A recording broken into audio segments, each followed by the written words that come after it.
We've seen it here before. Neighborhoods like North Park, Little Italy, and University Heights, to name a few, become trendy. Business improves and housing prices rise.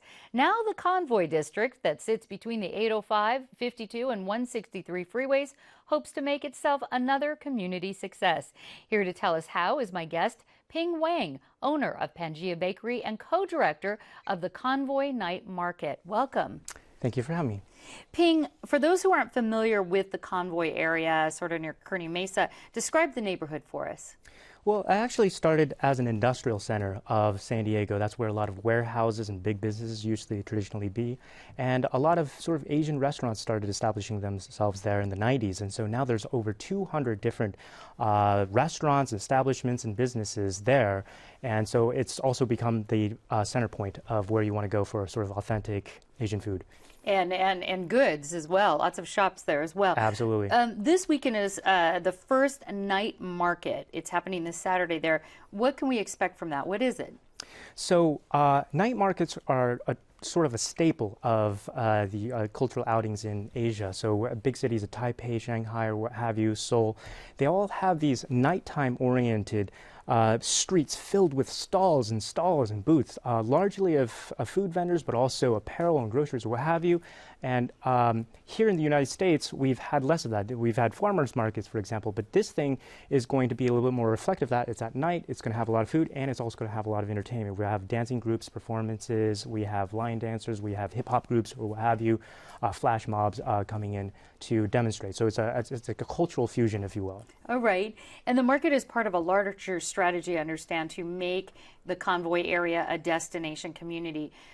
What sort of barriers do you think have kept it from becoming this sort of community that you're trying to move it into right now? Well, I think historically, I mean, the restaurants are there and the people are there, and it's already sort of a destination for many San Diegans. But interestingly, I think there hasn't been that sort of cohesion, whether it be politically, whether it be business or otherwise. And we're trying to establish that. A lot of second generation Asian Americans are coming together, for example, and really identify and have built upon what our forefathers have built there. And it's also interesting to note that, San Diego has the largest percentage of Asian Americans amongst the top 10 cities in the United States, and yet we don't have a really defined Japantown, Chinatown, or other sort of enclave of that nature. And so we're really trying to regress that irony by creating something like this. So it'll be a cultural gem for all of San Diego as well. And you also want to improve the business community there, and what would the benefits of that be?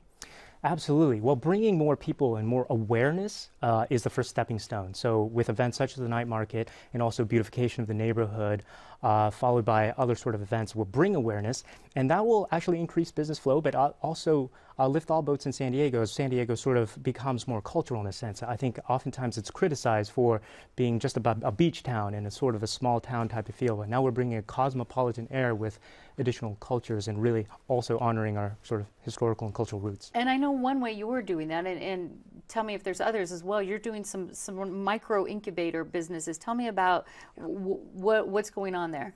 Absolutely. So the idea isn't just purely about food and about business districts, it's about innovation as well. And so as a reflection of that, as growing up I have my cultural historical roots, but I'm also an engineer and technologist, as well as, my family owns this bakery and I'm helping out with that. And so we're fusing everything together. And that's really the essence of innovation, isn't it? It's really about bringing all these disparate ties and strings together and finding new sort of hybridization. So not only is the night market it's not just purely Asian. We have craft brewers there, right? So this is, where else in the world are you going to find craft brewers right next to, But there's incubator opportunities, let's say for a craft brewing little startup that wants to have a foothold here in the Convoy district? Absolutely. So, for example, there you've got, the land is larger and plentiful, large parcel size. So we have a number of microbrewers there already.